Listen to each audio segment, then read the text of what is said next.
Hi YouTube, it's Kathy, and this is my weekly entertainment wrap-up for May 22nd through 28th. This week I read one book, I watched one show, I watched 3 movies, and I listened to one book.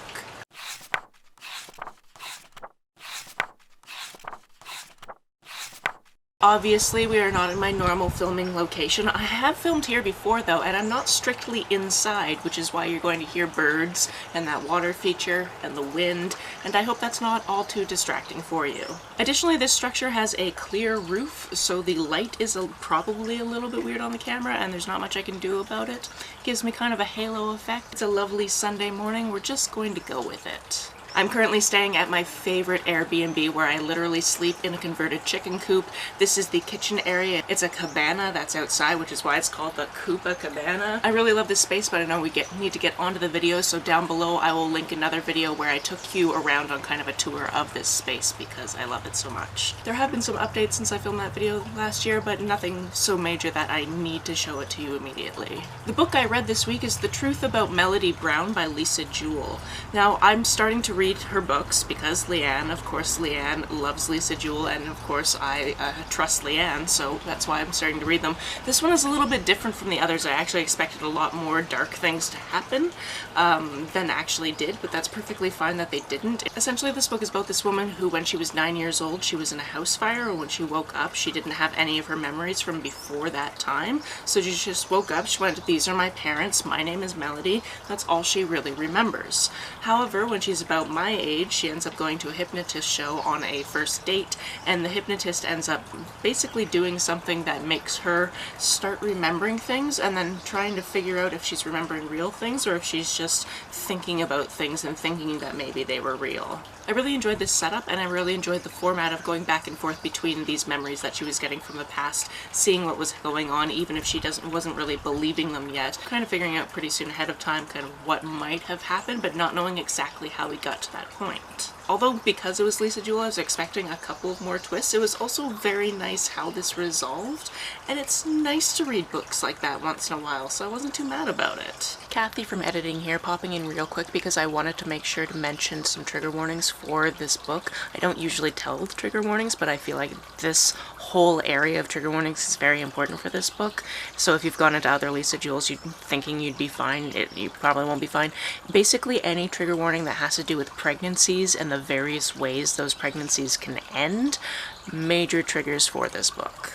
The one TV show I watched this week was RuPaul's Drag Race All Stars, All Winners. This was the 2nd episode, and it was Snatch Game. Not only that, it was double Snatch Game, so every contestant had to play 2 different characters. Something notably interesting about this version of the show is because there are no losers, there's no loser edit, which is just so much fun because you just end up seeing people and just being excited about the art they're creating, which means there's less tension than usual, so they kind of have to push that in there with the who's gonna pick who for being blocked for the next week type of thing, but it's also kind of fun. Also, these people are really good at what they do, so seeing a Snatch Game where basically everyone was really good, but there were a couple who were very good, was wonderful. And I thought the people that won this week obviously deserved it, especially the queen that kept asking, "Is this my camera?"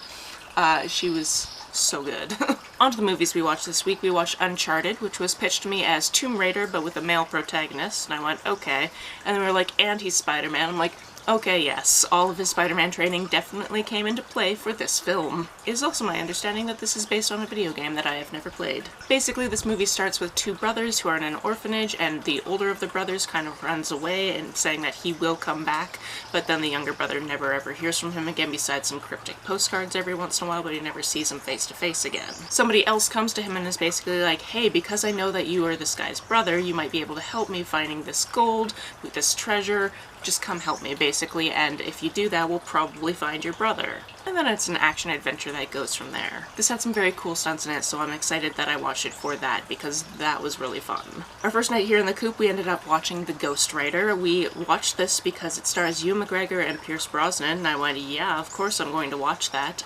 It was a lot slower than I anticipated. Chad, however, anticipated it would be very, very slow, and then kept lording that over me, so I have that to deal with. Basically, Pierce Brosnan's character used to be the Prime Minister. Ewan McGregor's character is a ghost ghostwriter. He is going to be rewriting his memoir that should be coming out soon because the guy who was writing it recently passed away, sort of mysteriously. And then of course he goes to this very remote place. He's not allowed to take the manuscript out of this certain room. All of these things start happening. He tries to figure out what's going on.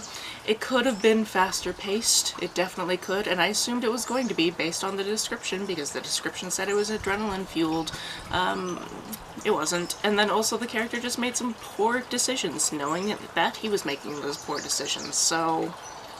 However, I'm always happy to watch a Ewan McGregor movie, even if I end up just feeling meh about it at the end of it. Hi, Kathy from Editing here, also popping in to say it was really funny that we ended up watching Ghostwriter because Kim Cattrall was randomly a British character in it, and that's funny because she actually went to the high school that's only a few kilometers from where we are right now, so I just needed to say that. We also ended up watching Senior Year, which I had never heard of before, but we were just flicking through the comedies, saw it, went, Rebel Wilson, okay, I'll watch that. This one is about a girl who, when she is 17, she is primed to become prom queen. She's doing basically the last cheer routine of the season, and an accident happens and she wakes up from a coma 20 years later and then still wants to graduate high school because she still wants to be prom queen. As you might have guessed, many things have changed over those 20 years, but she is basically the same 17-year-old woman in a 37-year-old woman's body. This was fun. It was also fun to look at people and be like, oh yeah, it's that person from this other thing, because that happened a couple of times. I also always really enjoy when nobody has practiced for a dance routine and then spontaneously everybody does a dance routine. That's always a thing I enjoy in movies. Not all the humor in this hit for me, but I found most of it really enjoyable.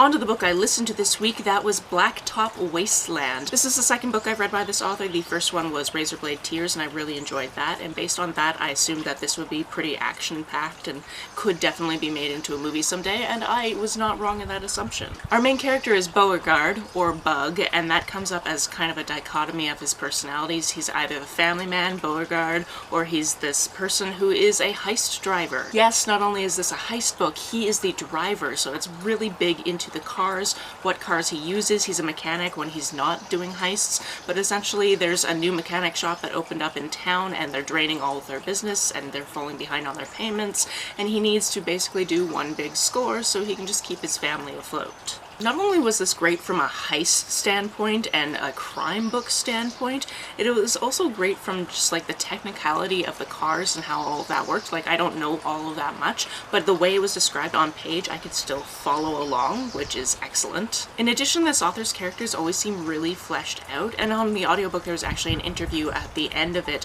talking about how he came up with some of the ideas for this and how it basically all started with a friend of his tattoo, or an idea for a tattoo, and then he couldn't get this idea out of his mind and actually gave a similar attribute to one of the characters. And then he basically had to figure out like what that person's life looks like and why they would do the things they do, and I found that really fascinating. It's always interesting to know about people's processes. Additionally, the reality of the characters also comes down to these are not characters that have been sanitized. These are not characters that will use PC language because that's not what these characters would use. And although I would have a problem with some of the things these people would be saying, I probably wouldn't say anything about it because I know that they are some badass motherfuckers and that I would get my shit fucked up if I questioned them on their usage of certain words. All in all, I'm going to have to see if this author has any more books for me to read because I very much want to listen to them if that's the case. That's it for this week. If you've read, watched, or listened to any of these, let me know about it down in the comments below. On the way down to the comments, if you hit that subscribe button, that would be very nice of you.